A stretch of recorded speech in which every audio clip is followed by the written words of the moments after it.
पीठ का घूंघट है लेकिन फिर भी कितनी अच्छी लग रही मेरी बहू रानी। बाल देखो, बाल कितने अच्छे लग रहे हैं। चोटी जमीन से उड़ी है। अरे माँ जी, सभी को दिखाई दे रहा है कि चोटी कहाँ जा रही है और बाल कहाँ। अब बस आप ये सब बातें बंद करो और मुझे अंदर आने दो। सच में सीमा, तुझे तो बहू स्वरूप लक्ष्मी माता ही मिल गई है। देख तो सही जरा इसके बाल कितने लंबे, घूंघट के अंदर से भी कितनी अच्छी दिखाई दे रही है। सोचो घूंघट हटा दिया तो क्या होगा। सभी बाहर वाले ऐसे ही साधना की तारीफ करने लगे, लेकिन अंदर का हाल तो बस साधना को ही पता था कि वो कैसे कैसे अपना वक्त बिता रही है। ऐसे ही काफी देर बातें हुई, जिसके बाद अरे चलो चलो, बहुत बातें कर ली। अपनी अपनी बातों में हम बहू के बारे में तो भूल ही गए। मेरी बहू बेचारी थक गई होगी, खड़े खड़े वो इंतजार कर रही है घर में अंदर आने का।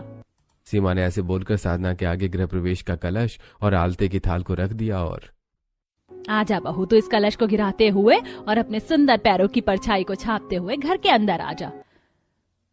मैं अंदर आ जाऊं, लेकिन गृह प्रवेश का कलश है कहाँ।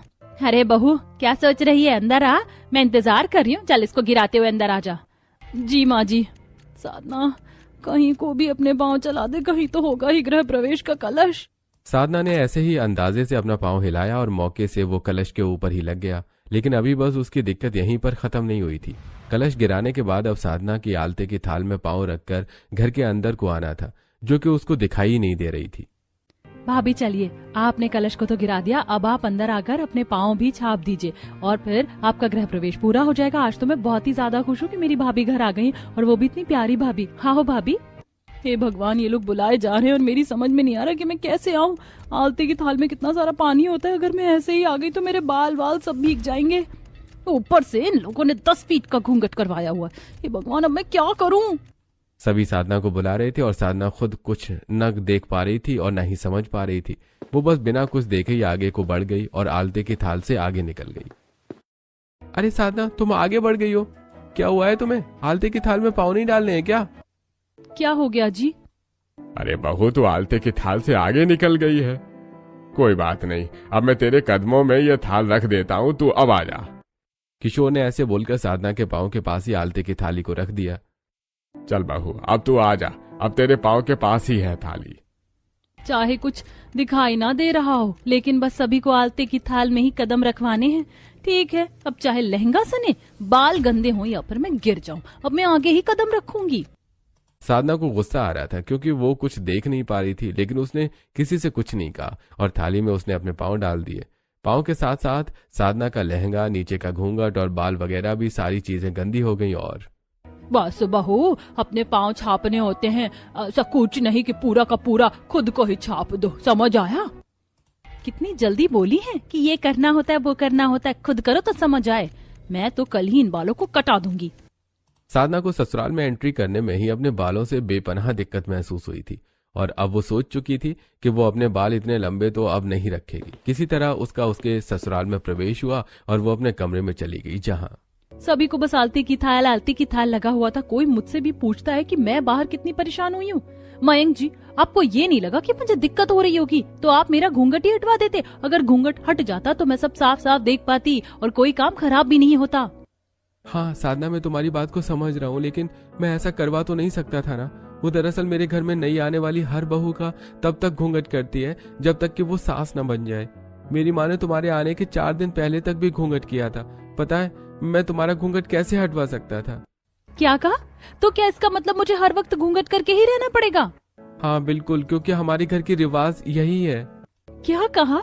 तो इसका मतलब अभी तक तो मैं बस अपनी 20 फीट की चोटी को ही संभालती थी, अब मुझे 10 फीट का घूंघट भी संभालना पड़ेगा। साधना को अब अपने आने वाले दिन नजर आ रहे थे। डरते डरते साधना सोई और आज उसका ससुराल का पहला दिन था। साधना तैयार हुई और बालों का जूड़ा बनाकर वो बिना घूंघट किए नीचे आ गई। उठ गई बहू, कैसी नींद आई? नमस्ते माँ जी, नींद तो ठीक ठाक ही आई। अब जगह बदल गई है तो होते होते ही आदत होगी। हाँ सही बात है बहू, ये तूने बालों का जूड़ा क्यों बना लिया? मेरा मतलब तेरे कितने अच्छे बाल हैं, इनको खोल खोल कर तू और भी ज्यादा सुंदर लगेगी। माँ जी, वो मैं आज अपनी पहली रसोई वगैरह बनाऊंगी ना, तो मुझे रसोई का काम करने में दिक्कत होगी ना, इसीलिए मैंने बालों का जूड़ा बना लिया। नहीं, तेरे इतने सुंदर बाल और गली मोहल्ले की औरतें भी तुझे देखने को आ सकती हैं, तो तू इन्हें ऐसे बांध कर मिलेगी? नहीं नहीं नहीं नहीं, मेरी बहू को तो अपने बालों की वजह से ही तो वो मशहूर है। तू एक काम कर, तू इनकी बालों वाली चोटी कर ले। तू बालों वाली चोटी बना लेगी तो तेरे बाल भी नहीं बिखरेंगे और अच्छे भी लगेंगे। और दूसरी बात बहू, ये चांद की तरह तेरा चेहरा चमकना नहीं, हमेशा घूंघट के अंदर रहना है। घूंघट करने से ना बहुओं की खूबसूरती और भी ज्यादा बढ़ जाती है, तो घूंघट कर ले और बालों को खोलकर चोटी में बांध ले। और हाँ भाभी, अगर आप चाहें तो आपके बालों को मैं बांध दूंगी। मेरा कब से सपना था कि मैं किसी बड़े बाल वाली लड़की के बाल बांधूं, लेकिन कभी वो पूरा ही नहीं हो पाया। हाँ तो तू बांध दे।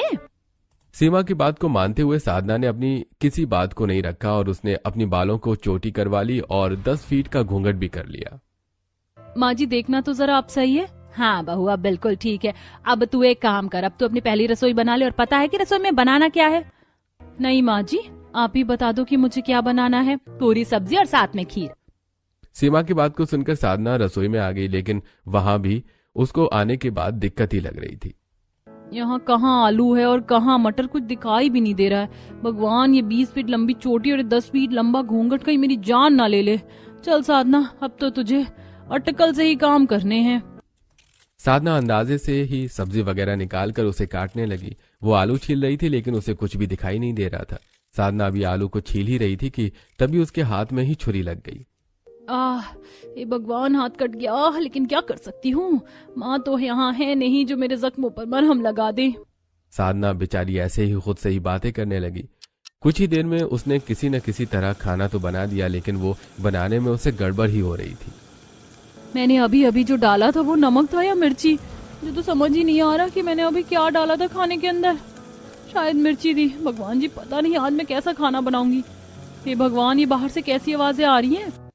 अरे कमला और हेमा जी, आओ आओ। वो सुना है कि तुम्हारी बहू बहुत ही अच्छी आई है। हाँ, मैं भी मिलवा दो अपनी अच्छी वाली बहू से सीमा। हाँ सुना तो सही है, मेरी बहू जो आई है वो हकीकत में बहुत ही ज्यादा अच्छी है। अभी वो जरा खाना बना रही है अपनी पहली रसोई का, तो तुम लोग बैठो, अब मेरी बहू के हाथों का स्वाद चख कर ही जाना। सीमा की बात को सुनकर कमला और हेमा वहीं पर बैठ गईं। कुछ ही देर में साधना की पूरी सब्जी दोनों बन गई और उसने एक एक थाली हेमा और कमला को लाकर दे दी। नमस्ते आंटी जी, ये लीजिए। ये मेरी बहू जितनी रूप की धनी है ना, उतना ही अच्छा खाना भी बनाती है। अगर तुम लोग खा लोगी ना तो बस इसी के गुणगान करोगी। मुझे यकीन है कि आज भी मेरी बहू ने बहुत ही अच्छा खाना बनाया होगा। सीमा को अपनी बहू के ऊपर आंख मूंद कर भरोसा था। हेमा और कमला ने बड़ी ही खुशी से खाने का एक एक निवाला लिया। और वैसे सीमा, बता दूं कि बहू बस देखने में ही अच्छी है, खाने में नमक इतना तेज है कि अगर भरपेट खा लिया ना तो खाने वालों की आंखें ही जल जाएंगी, समझ रही हो? नमक है या जहर बहुत ही ज्यादा तेज है सीमा। तुम्हारे घर में लोग खाने में नमक खाते हैं या नमक में जरा सा खाना? नमक नहीं, जहर लग रहा है। मुझसे नहीं खाया जाएगा बहू, तू इसको ले ही जा। दोनों ने ही खाने की जमकर बुराई की और वो वहां से चली गई। सीमा को अब साधना के ऊपर बहुत ज्यादा गुस्सा आ रहा था। और क्यों री